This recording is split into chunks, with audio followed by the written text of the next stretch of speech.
kung ating panonoorin yung video, ay hindi naman po yung pulis talaga ang nagsabi ng pangalan ng ating pangalawang pangulo, kundi yung uploader, ano.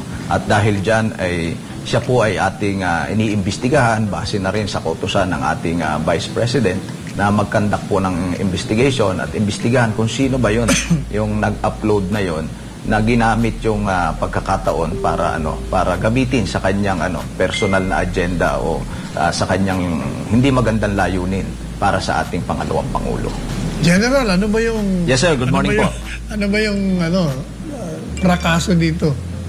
Bakit si BP Sara napagkamala na dadaan sa kali, hindi naman pala, nasa butuan pala?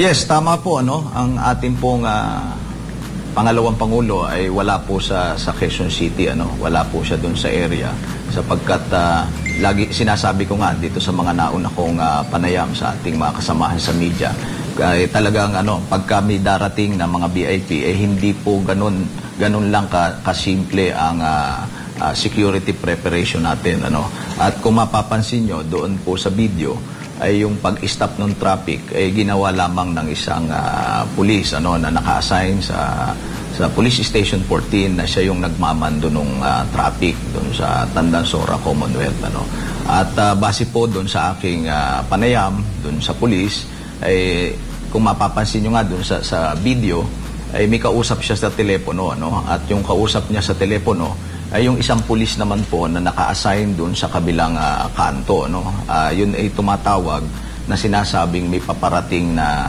VIP convoy. So, yun namang pagharang po natin, yung pansamantalang pagpigil sa daloy ng trapiko, yan naman po ay ginagawa na natin, yung traffic management na stop and go scheme pag may mga dadaan, hindi lamang kung may VIP convoy, kundi kung maging pag may mga ambulansya, minsan ay pinipigil din natin, minsan naman pagka meron tayong mga tao na pinoproteksyonan talaga, maaaring siya ay testigo sa isang sensational case o maging yung mga suspect ay napapagbigyan din natin ng ganyang pribilehiyo para masigurado lamang na mabilis yung paggamit sa kakalsadahan. So, itong particular po na event na ito ay nung nagkausap yung dalawang pulis doon sa lugar na yon at sinabing may VIP convoy na nadaraan.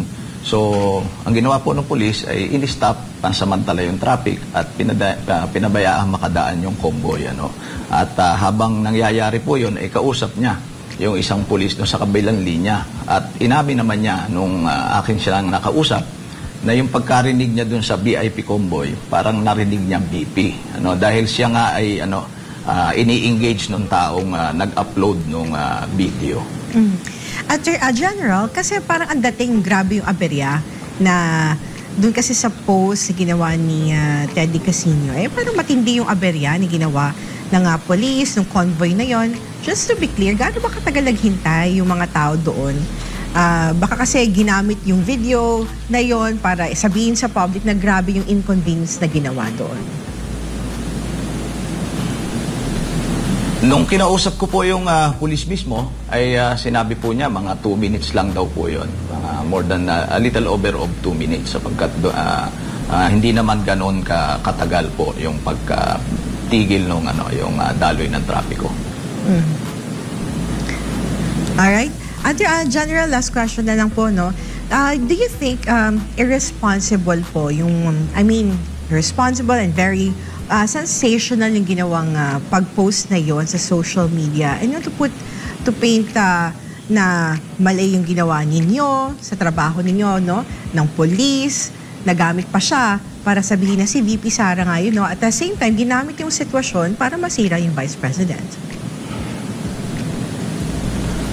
Yes, tama po kayo, sapagkat kung ating panonoorin yung video, ay hindi naman po yung pulis talaga ang nagsabi ng pangalan ng ating pangalawang pangulo, kundi yung uploader, At dahil diyan ay siya po ay ating iniimbestigahan base na rin sa kautusan ng ating Vice President na mag-conduct po ng investigation at imbestigahan kung sino ba yon yung nag-upload na yon na ginamit yung pagkakataon para gamitin sa kanyang personal na agenda o sa kanyang hindi magandang layunin para sa ating pangalawang Pangulo. Alright. And super last question na po kasi nagbigay po ng letter, naglabas ng liham. Pinabot po sa opisina niyo, General Maranan, si Vice President Sara. And sabi doon sa sulat niya na kung nag-cause ka ng inconvenience, kayo po daw mismo sa QCPD. Ang QCPD po daw mismo ang humingi ng paumanhin. Sir, nag-reach out po ba yung office niyo sa office ni Vice President Sara para malinawan po doon sa issue po? Yes, tama po. Kagabi pa lang po ay nakipag-ugnayan na kami sa office po ng ating Vice President at ipanaabot po natin sa kanya yung ating pong paghingi ng paumanhin at ganun din po sa ating mga kababayan na pasamantalang naabala o nagkaroon ng inconvenience sa kanilang paglalakbay during that time. Tayo po ay humihingi ng paumanhin. At gaya nga ng sinabi ko, pati yung mismong police at yung station commander ay humihingi din ng paumanhin sa ating pong mahal na Vice President. Alright, maraming salamat po, General Maranan, sa inyong oras po at nabigyan po natin ng pagkakataon, Attorney Sal, yung side naman ng QCPD para makapagpaliwanag din. Alam mo, ano yan rumor monger. Mr. Rumor Monger. Teddy Boy, pwede ba tigilan nyo na yung paggamit nyo kay BP Sara? Sinisira nyo. Akala nyo masisiraan. Kayo nasisira dyan. Pero bakit hindi sila gumawa ng video doon sa inconvenience na ginagawa ng mga rallyista sa kalsada tuwing nagra-rally sila? Tsaka, alam po ninyo, doon ko mapupuri si Pinoy, yung namatay na presidente. Talagang sumusunod siya sa traffic. Hindi ako talaga naniniwala na hindi ako believe sa mga opisyales na inihinto ang traffic para dumaan lang sila. Sa akin, kontrang-kontra ako doon Kung talaga may emergency, okay sa akin yun. Para sa akin, ang pwede lang nyo munang pigilin ang traffic para dumaan, yung presidente kasi kung talagang yun Security. Talagang hindi pwede ma-traffic. Security yung... pero yung mga, speaker, senado, naku, talagang nayayamot ang tao dyan. Pag sino na naman yun? Maraming salamat, Attorney Sal. Ngayon naman para sa ating current issue, mayroon pong balita patungkol sa isang recruitment scam sa bansang Italia na kung saan daan-daan sa ating mga kababayan ang nabiktima. Ayon kay Philippine Consul General El Mercato sa Milan, ilan sa ating mga kababayan ay nagbayad ng mga malalaking halaga para lang maproseso ang inaasahan nilang magiging trabaho sa Italia, ngunit sila ay nabigo. Some paid as much as 20,000 euros, may 1 milyong piso. Dagdag din ng concern o ng congen natin sa Milan na ang biktima sa mga kababayan natin mula sa Italia ay mga kapwa din natin Pilipino. Nakakalungkot pakinggan po, Attorney. Pero ano po ang masasabi nyo o ano kayo maibibigay natin na payo dun sa mga kababayan natin para once and for all, hindi sila nabibiktima ng mga scammer na ito?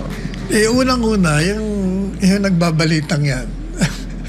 Siya nga ang tinuturo Yan si El Mercato niya, pinaparicall na nga kasi nangreklamo ng mga tao doon. Nagsusumbong sila dyan, hindi niya pinapansin kasi apparently, yun ang sabi ng dyaryo ng Daily Tribune, kasi sila nag-expose nito kaibigan niya. Kaibigan yung illegal recruiter. O kaya hinihingi ng mga OFWs, pabalikin nyo na dito, ayaw namin dyan. Tapos, sino scammer? Nalito ako. Parang, hindi, ang scammer yung Alpha something, Alpha Corporation.